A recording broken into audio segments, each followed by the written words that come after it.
expert to discuss. Salut Mathieu. Peux-tu te présenter rapidement euh, ce que tu fais, s- quel problème tu souhaitais régler avant qu'on se rencontre et quel problème tu es arrivé à résoudre avec le programme Accélère? OK. Oui, premièrement, moi, c'est Mathieu Gigard. Mon entreprise, c'est une entreprise de traiteurs événementiels et de plats préparés. Euh, Grosso modo, avant qu'on se rende compte, le plus gros problème que j'avais, c'était vraiment la gestion du temps, la gestion de tout ce qu'il y avait à faire dans l'entreprise, euh, tout ce que je prenais sur moi, de devoir faire. Le temps justement que je perdais à faire des petites tâches, à répondre aux courriels, à régler des problèmes, à faire les commissions à gauche, à droite. J'avais tous les chapeaux en même temps, puis j'avais pas le temps j'étais pas capable de le gérer convenablement. Euh, Fait que par la suite, on s'est parlé, il y a eu les vidéos que tu m'as fait écouter, les rencontres qu'on a eues par Zoom, qui fait que oui, on a commencé la formation 4 mois, mais ça fait quasiment un an là, qu'on se parle. Puis que maintenant, je suis capable de gérer bref, toutes les petites tâches que j'étais capable de déléguer ont été déléguées. Je suis capable maintenant, un an plus tard, de me concentrer sur la croissance de l'entreprise, de gérer le chiffre d'affaires, de m'occuper un peu plus du marketing. Comme j'avais une entreprise dans le domaine de la nourriture, du traiteur, j'étais souvent les deux mains dans la cuisine, plusieurs heures par semaine.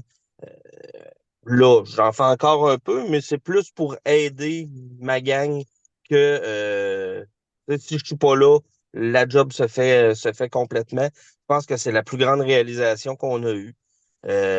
Autrement, ben, ça a fait que j'ai pu plus me concentrer sur euh, le, le, sur le développement de l'entreprise, puis ça a eu un impact direct sur le chiffre d'affaires. Quand on avait commencé à se parler, le chiffre d'affaires par semaine tournait aux alentours d'environ 10 000 $ en vente en plats préparés. Là, on est tout dépendant des semaines, entre 13 et 14 500, même 15 000 parfois. On continue à travailler sur la croissance et puis comme ça, ben là, j'ai gagné en efficacité. J'ai gagné en efficacité, mais sans y mettre plus d'énergie ou plus de temps. OK. Question, comme ça, tu parles de l'augmentation du chiffre d'affaires. L'augmentation du chiffre d'affaires,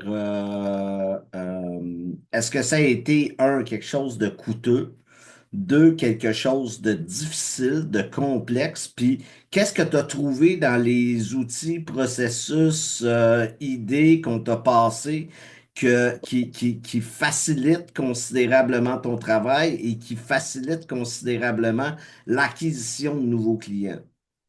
On a travaillé beaucoup le marketing par email. C'était une chose que j'étais très sceptique au début, mais qu'on a vu des résultats quasi instantanés. Ensuite de ça, on a beaucoup travaillé justement sur tout ce qui pouvait être des formules de marketing pour être capable de propulser un peu plus l'entreprise, que ce soit au niveau du visuel, retravailler des détails de site Internet, enlever des irritants pour les clients, euh, faire que ça soit plus accessible aux clients, de nous référer à d'autres clients. Euh, donc, tout ça a eu un impact direct là, sur l'augmentation de ma clientèle. Euh, On a regardé les chiffres un peu ensemble. Moi, je les ai regardés de façon indépendante, puis après ça, on en a discuté pour en arriver à la conclusion que quelque chose comme 4 semaines après le début du marketing par email, ton rythme d'acquisition client avait considérablement augmenté. On parle d'un facteur de x3, x4 quasiment par rapport à Oui, ce que c'était avant. Peux-tu nous en parler? ben oui, effectivement, on avait quelque chose comme environ une moyenne de 3 à 5, 6 nouveaux clients par semaine.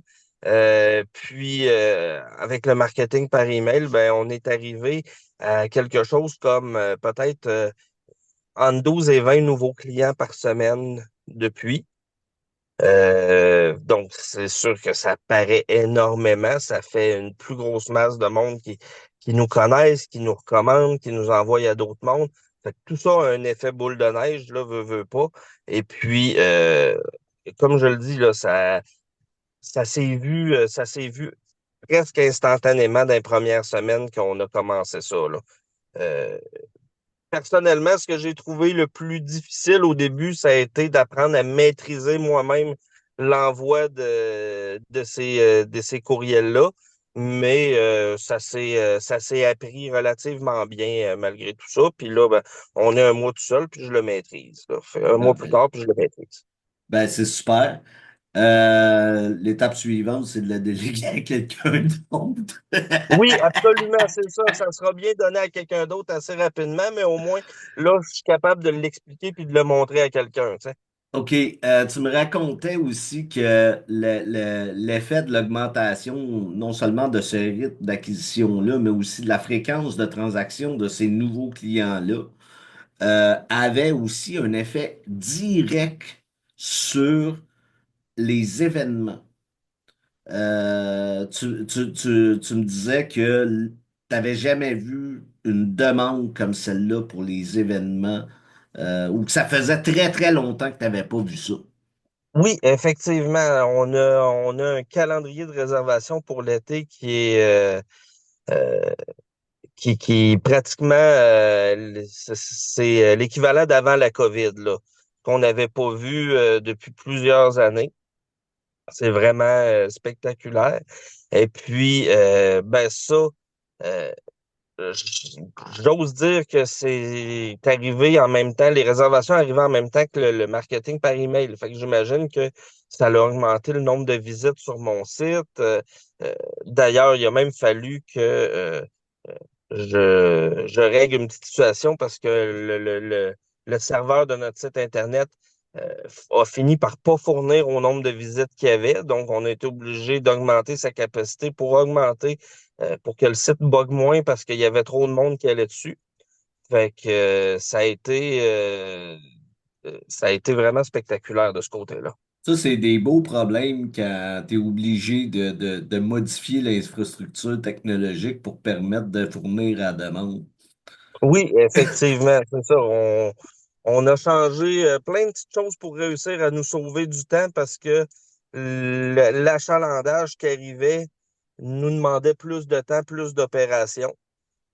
Fait que par ailleurs, on s'est reviré de bord d'une autre façon pour justement réussir à arriver. OK. Euh, Qu'est-ce que tu dirais à un traiteur, évidemment, qui n'est pas concurrent avec toi, c'est-à-dire qui a pas la même offre ou qui évolue pas dans la même région que toi? Oh. Peux-tu répéter ta question? Parce que Qu'est-ce le client qui m'appelle tantôt fait 3 fois qu'il appelle. Fait que là, j'ai de la misère. OK. Qu'est-ce que tu dirais au traiteur qui est pas concurrent avec toi? Soit parce qu'il y a une offre complètement différente, soit parce qu'il évolue dans une région qui n'est pas une région qui est même proche ou limitrophe de la tienne, qui souhaiterait embarquer dans le programme Accélère. Euh,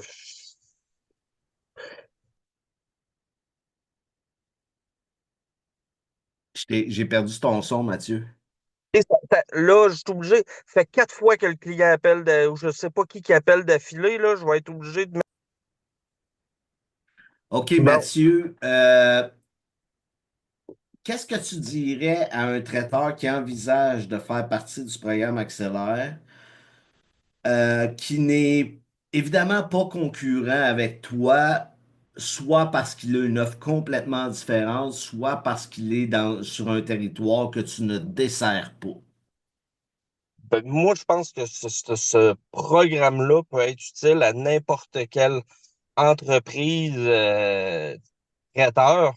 Euh, Écoute, la raison est simple, c'est que même si la niche n'est pas la même, même si le service offert il est un peu différent du nôtre, euh, c'est vraiment au niveau, premièrement, c'est quelque chose c'est au niveau du propriétaire de l'entreprise que ça vient affecter le plus parce que je veux dire, je suis probablement pas le seul propriétaire d'entreprise traiteur qui donne de la tête à gauche, à droite puis qui arrive pas, qui arrivait pas plutôt. Mais au-delà de ça, c'est tout ce qu'on met en place, euh, que tu m'as appris particulièrement, c'est que tout pouvait être analysé, euh, les ventes, d'où qui proviennent, comment aller chercher, comment cibler les clients qu'on va chercher, comment choisir qui qu'on veut aller chercher comme client. Euh, c'est rien. Tu sais, on est capable, à la limite, que rien soit laissé au hasard, puis de d'avoir un contrôle justement sur ce qu'on veut, puis où on veut aller avec ça. OK. Dis-moi une chose, là, on a implémenté plusieurs outils technologiques dans ton entreprise. Oui. Ça, c'est un aspect, tu sais, le business de traiteur en particulier, c'est un business qui est relativement low-tech. Hein? Vous avez besoin de peu de technologie. Euh, À quoi on t'a aidé à faciliter l'intégration de ces technologies-là, puis l'utilisation efficace de ces technologies-là pour aller chercher de l'information, pour développer ton message, pour cibler des nouveaux clients, pour communiquer avec eux? Ben, premièrement, juste de me montrer que ça existait, puis qu'est-ce qu'on pouvait utiliser, puis les outils qui existaient, qui étaient à notre disposition pour ça, c'était déjà un grand pas pour nous.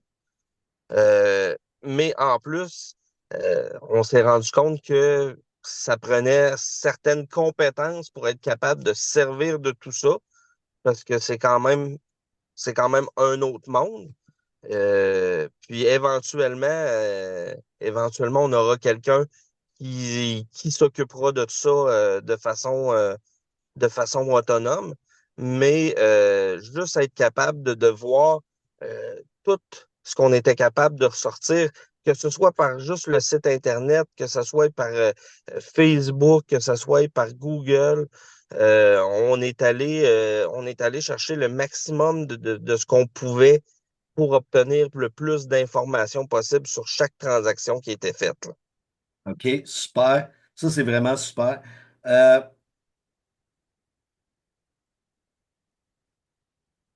on est, le programme Propulse coûte quand même pas mal d'argent. C'est un investissement qui est substantiel.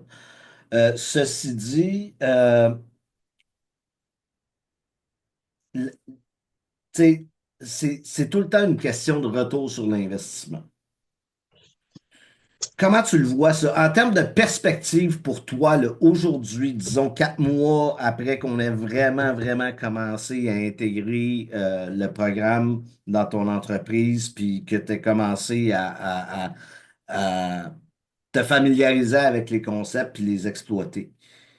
Qu'est-ce que tu vois comme perspective que tu ne voyais pas avant? Euh, Premièrement, ce que je voyais pas, c'est que je suis capable de faire croître mon entreprise sans nécessairement investir plus d'énergie ou plus de temps, ce que j'avais déjà pas avant. OK. Euh, Ça, c'est une grosse partie parce que justement, ça m'a libéré les mains pour être capable d'aller plus vers l'avant. Et puis, tout à coup, on est passé de ce qu'on s'est dit, on va-tu faire un chiffre d'affaires? Nous, on avait un chiffre d'affaires d'environ 500 000 par année. Puis de se dire, bon, ben, on vise 800 000, ben là, on vise 1 million, 1,5 million.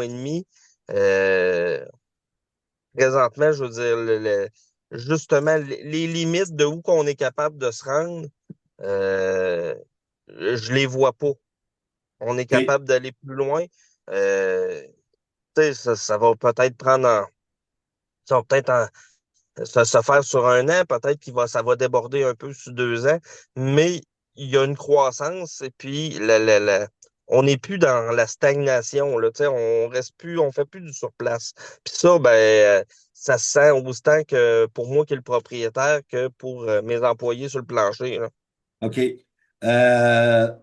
Tu as aussi envisagé de déployer ton modèle d'affaires dans d'autres régions ou même de le déployer dans d'autres régions selon différentes formules là, dont on a discuté ensemble.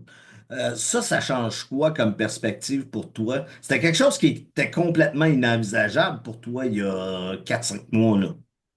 C'était même pas quelque chose auquel je pensais. OK. Puis là, présentement, il y a des décisions qui sont prises. Je suis peut-être pas rendu là, parce que ça fait, comme on dit, ça fait 4 5 mois qu'on est là-dedans. Fait que, tu sais, je veux dire, je suis peut-être pas rendu nécessairement à ouvrir une franchise dans un mois ou un mois et demi. Sauf que là, les décisions qui sont prises en fonction que on se dit, ben là, peut-être que dans un an, peut-être que dans 2 ans, on aura des franchises ailleurs, on aura d'autres entreprises qui vont virer sur notre modèle d'affaires. Puis les décisions de fonctionnement, les décisions d'opération qui sont prises en fonction sont pas prises en fonction de l'entreprise telle qu'elle est là, mais telle qu'elle pourra être dans un an, dans un an et demi. OK. Ça change beaucoup le portrait. C'est-à-dire que tu fais pas du tout les mêmes choses aujourd'hui que tu faisais avant.